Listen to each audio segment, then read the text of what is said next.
Bismillahirrahmanirrahim. Assalamualaikum warahmatullahi wabarakatuh.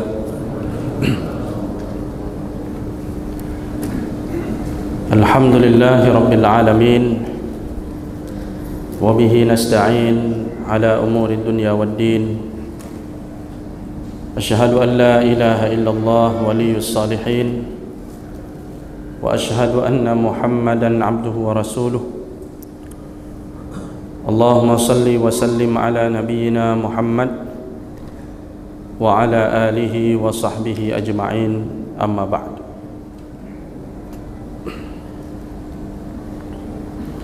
Hadirin kaum muslimin wal muslimat, jamaah maghrib dan isya yang dirahmati Allah subhanahu wa ta'ala. Kita akan melanjutkan pembacaan kitab Asy-Syama'il karya Al-Imam Tirmidzi tentang kisah wafatnya Nabi sallallahu alaihi wasallam. Kita sudah sampai pada hadis nomor 387. Diriwayatkan oleh Al-Imam At-Tirmidzi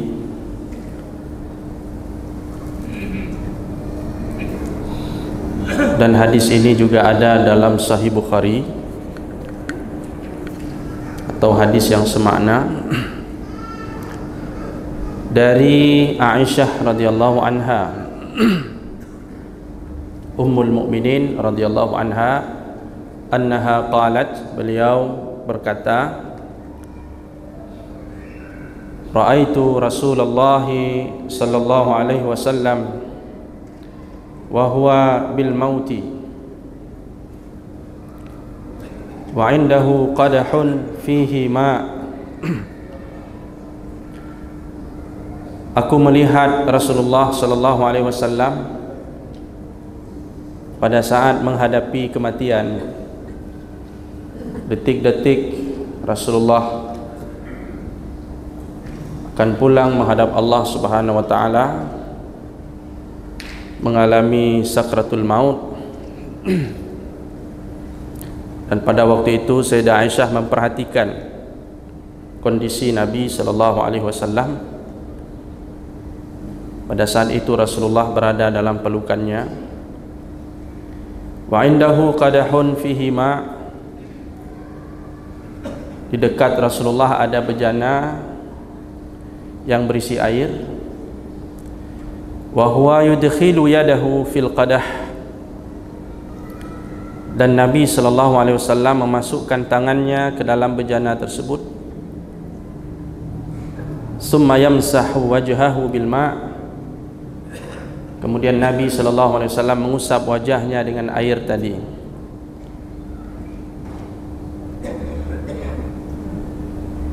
Summa yaqul, kemudian Nabi sallallahu alaihi wasallam mengucapkan doa sebagai berikut pada saat beliau menghadapi sakratul maut. Beliau mengatakan, Allahumma a'inni ala munkaratil maut.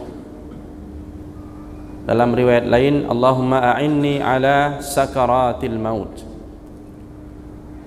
yang artinya, ya Allah, bantulah hamba menghadapi sakratil maut atau munkaratil maut. Kita sering mendengar istilah sakaratul maut, ya. Bahkan sudah menjadi bahasa kita, sudah sekarat. Ini orang sudah sekarat. Itu dari sakaratul maut, dari bahasa Indonesia, dari bahasa Arab yang diindonesiakan. Apa arti sakratul maut itu? Dijelaskan oleh para ulama, sakratul maut itu artinya syiddah wa waja' wa alam. Di sakarat itu artinya kesulitan, rasa sakit, rasa perih, rasa berat, beban ketika seorang menghadapi kematian. Jadi ketika dikatakan seseorang mengalami sakratul maut, berarti dia sedang mengalami kepedihan, keperihan, kesulitan dan beban yang sangat berat pada saat nyawa itu dicabut. Itu arti sakarat, Bapak Ibu sekalian. Nama lain dari sakaratul maut adalah munkaratul maut. Disama itu, sakaratul maut, atau disebut juga dengan munkaratul maut, atau disebut juga dengan ghamaratul maut. Sakarat, munkarat dan ghamarat, maknanya berdekatan, yaitu kesulitan, keperihan, kepedihan yang dialami pada saat orang menghadapi kematian, dicabut nyawanya oleh malaikat. Jadi Rasulullah berdoa kepada Allah agar dibantu, ditolong menghadapi perihnya, pedihnya kematian, beratnya, bebannya pada saat nyawanya dicabut. Dalam riwayat Imam Bukhari dari Aisyah radhiyallahu anha, beliau menyebutkan bahwa di depan Rasul ada bejana berisi air. Kemudian Nabi mengusapkan wajahnya dengan air tadi sambil berkata la ilaha illallah. Jadi Nabi mengulang-ulang membaca la ilaha illallah, dan Nabi mengatakan inna lil mauti sakarat, sesungguhnya kematian itu ada sakaratnya, ada kepedihannya, ada keperihannya.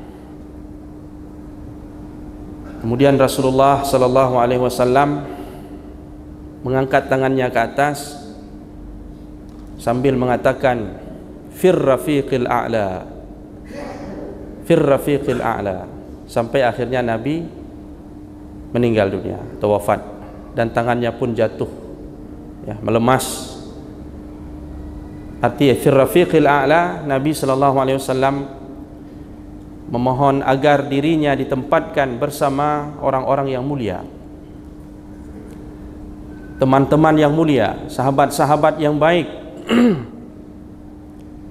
seperti yang disebut di dalam surah An-Nisa, a'udzubillahi minasyaitonirrajim, wa may yuti'illaha war rasula fa ulaika ma'al ladzina an'ama Allahu 'alaihim minan nabiyyina was-siddiqina wasyuhada'i was-salihin wa hasuna ulaika rafiqa.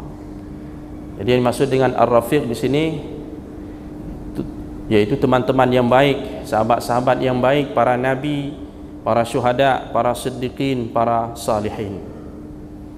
Itulah ucapan terakhir yang diucapkan oleh Nabi sallallahu alaihi wasallam pada saat beliau menghadapi kematian.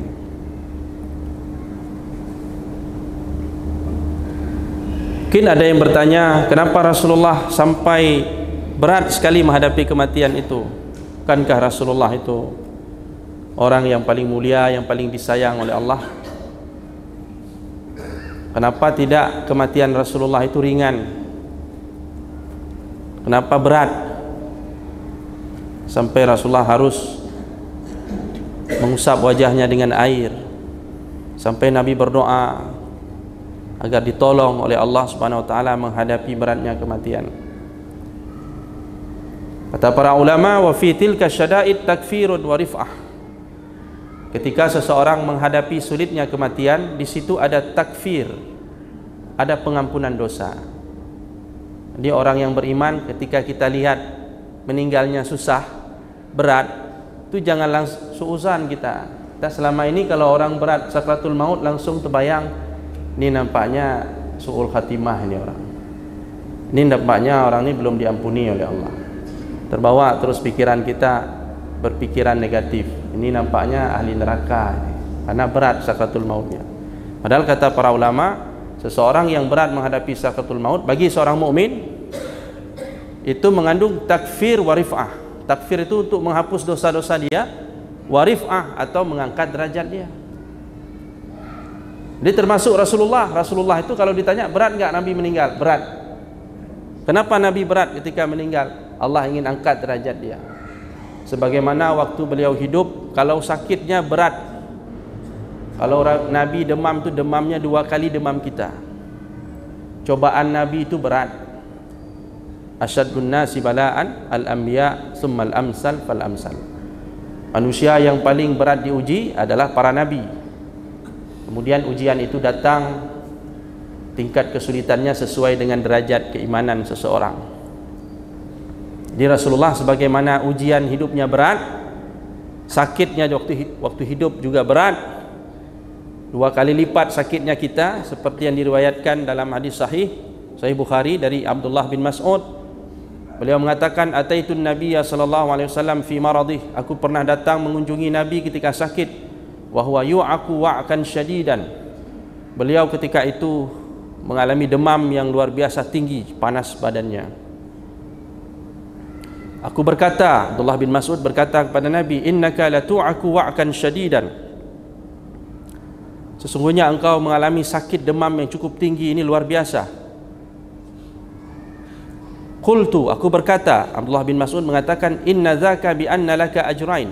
Ya Rasulullah, demammu yang sangat berat ini, yang sangat tinggi ini, disebabkan karena engkau akan diberikan 2 pahala ya Rasulullah. Abdullah bin Mas'ud bertanya kepada Nabi, apakah ini maksudnya Allah ingin memberikan pahala lebih karena demamnya juga luar biasa? Kata Nabi, ajal, benar. Ma min muslimin yusibuhu adha illa hatta Allahu anhu khatayah kama tahattu waraqus syajar.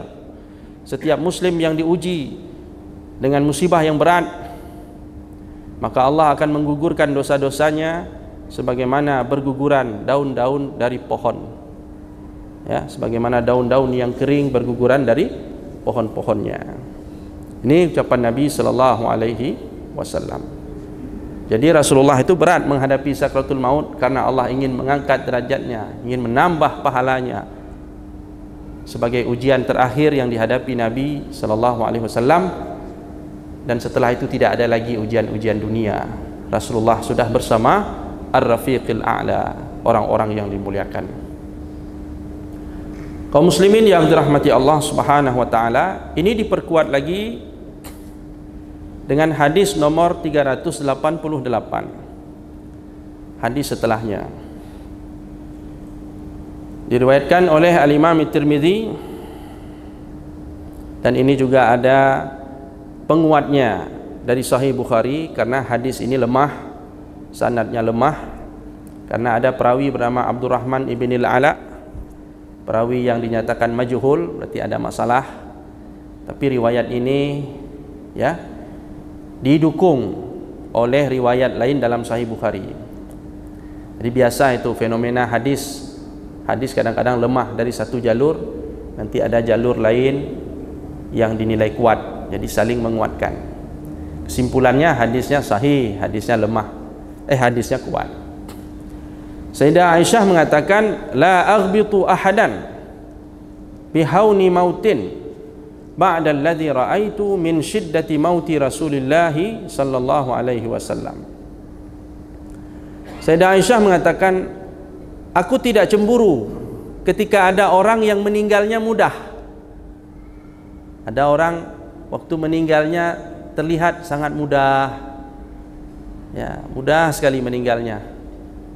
Tidak lama dia harus menghadapi sakratul maut. Kata Sayyidah Aisyah, saya tidak cemburu setelah saya melihat apa yang dialami oleh Nabi sallallahu alaihi wasallam pada saat kematiannya. Setelah Sayyidah Aisyah melihat bagaimana beratnya sakratul maut dihadapi oleh Nabi, jadi Sayyidah Aisyah tidak menjadikan ringannya meninggal itu sebagai suatu yang istimewa. Bagi beliau tidak istimewa. Ada orang misalnya mudah meninggal, tidak istimewa bagi beliau, karena beliau sudah saksikan bagaimana beratnya sakratul maut yang dihadapi oleh Rasulullah sallallahu alaihi wasallam. Jadi pelajaran penting malam ini, beratnya meninggal, proses wafat meninggal itu tidak menunjukkan su'ul khatimah. Itu catat bagus-bagus, garis bawahi. Apalagi kalau orang Islam, orang beriman, orang rajin sholat misalnya, selalu sholat dia di Baitur Rahman, meninggal, kita tengok cara meninggalnya berat sekali, itu tidak usah pikiran kemana-mana. Ingat Rasulullah dulu meninggal berat. Maka Sayyidah Aisyah mengatakan, saya tidak cemburu, saya tidak tertarik dengan berita yang mengatakan ada orang meninggalnya mudah. Kenapa? Karena saya menyaksikan Rasulullah ketika meninggalnya sulit, berat. Nah, jadi itu tidak menunjukkan su'ul khatimah ataupun husnul khatimah. Nah, ini akan kita bahas persoalan ini supaya jangan salah kita dalam menilai. Bapak Ibu sekalian yang dirahmati Allah Subhanahu wa taala.